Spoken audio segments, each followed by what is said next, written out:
Hi, my name is Arsal, and I did a volunteer program in Sao Paulo, Brazil. When I decided to apply, I found this project in Brazil from an organization called Isaac. So after a few orientation sessions with a team from the local university and the team in Brazil, I was prepped up and I was ready to go. My parents initially had some prejudices about Brazil because it's not the safest of countries. But after having a few deep talks with them, they were on board, and I was ready to board the flight to Brazil. When I arrived in Brazil, it didn't shock me as much because my accommodation was within the city center of Sao Paulo. It just seemed like another European capital city. Okay, so when I actually traveled to work from my accommodation, then I realized how different the country is, and then I realized that the mountain of challenges that lay ahead of me.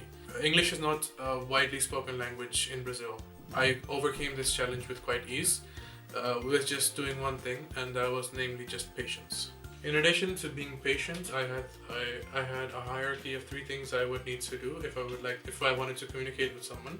The first one is, since we always almost traveled in a group, in every sort of friends group there was at least one person that kind of spoke Spanish fluently. And since Portuguese or Spanish are kind of related, let that person sort out the logistics of it. If that is not available, the second option that I would personally use would be Google Translate, as in use the voice option of Google Translate.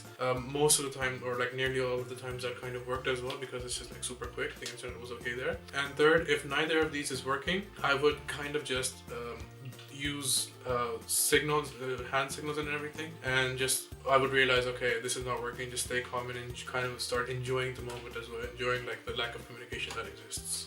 But speaking about the challenges, I'm Muslim, so I only eat halal food. In a South American country such as Brazil, you will not at all find any halal food. If you go out to eat at a restaurant or like a burger cafe or anything, chances are you will also not find that many vegetarian options, as I said, because Brazilians love their meat.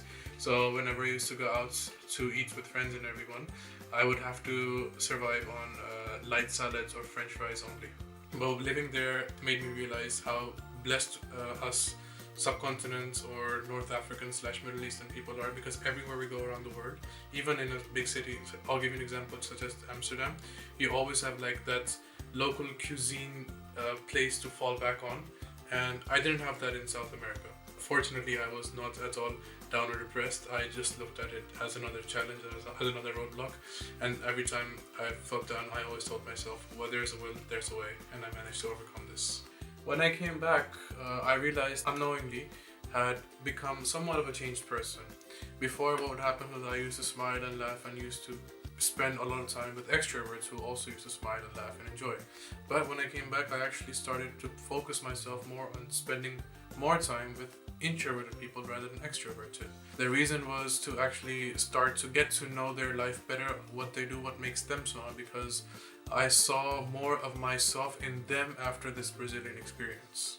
So my advice to you is pick out something that you love, find what it is that you desire deeply, that you love deeply, pick it out and just do it, whether it's traveling, reading, having friends, getting into a relationship, because trust me, not only will you start loving it more, but you will learn life lessons along the way which will help you mature even more in life.